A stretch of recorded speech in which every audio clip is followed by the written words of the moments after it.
Yo, what's up mga kaibigan? Nalina tayo magkwentuhan. Kahapon ay nakalaban ng Los Angeles Lakers ang reigning champions OKC Thunder. Wala si Luka Doncic para sa Lakers, subalit wala din naman si SGA para sa OKC at limited minutes din ang kanilang number 2 option Jalen Williams. Ganun pa man, 7 player nga ng OKC ang gumawa ng double-digit scoring.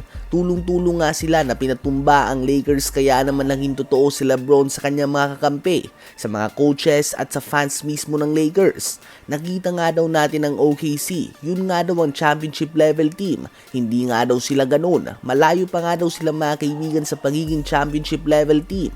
Yan nga ang pahayag ng 4-time NBA champion na tiyak na sa 23 years na sa NBA ay alam na kung ano ang kailangan ng isang team para makonsider bilang championship level. At paliwanag nga para kay LeBron na ang Lakers ay wala pa sa level na ito, at least sa ngayon. Ang problema lang nga ay tapos na ang trade deadline at most likely ay ito na ang roster nila hanggang sa matapos ang taon. Kailangan na nga lamang nilang ma-figure out kung paano gawing championship level team ang roster na meron sila ngayon. Sa ngayon nga ay nakikita ng mga teams ang Lakers bilang talented team na butas ng depensa, subalit may kakayahan na mag-dominate sa opensa.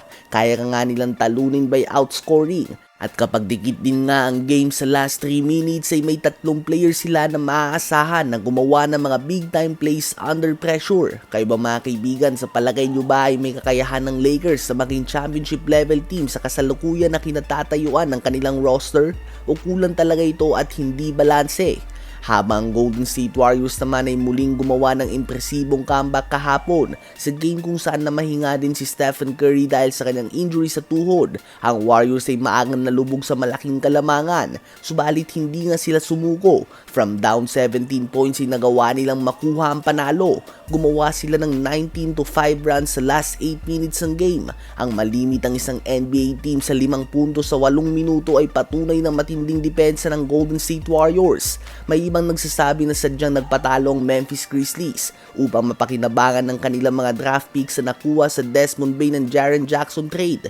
Tila ba tulad lamang ng ginawa ng Utah Jazz noong isang araw. Subalit hindi naman tayo sigurado dito at akusasyon lamang ito. Nakagawa nga ng game winner para sa Warriors si Guy Santos, isang player na tila ba nagiging paborito na din ni Steve Kerr dahil ginagawa niya nga mga bagay na hindi magawa ni Kuminga noon. Isang player nga ito na masasabi natin na winning player na gumagawa ng mga winning plays. Ang former 55th pick ay madalas nga uminit ang puwet sa bench noon at pabalik-balik lamang sa G League. Subalit ngayon nga sa kanyang last 6 games ay may average na siyang 16 points, 4 rebounds, 3 assists, 1 block, and 1 steal per game on 68.5% shooting sa field and 50% shooting sa 3-point line. Naglalaro din nga siya ng mahigit sa 27 minutes per game at napupunta na nga sa kanyang ibang minuto ng veteran and former Defensive Player of the Year winner Draymond Green.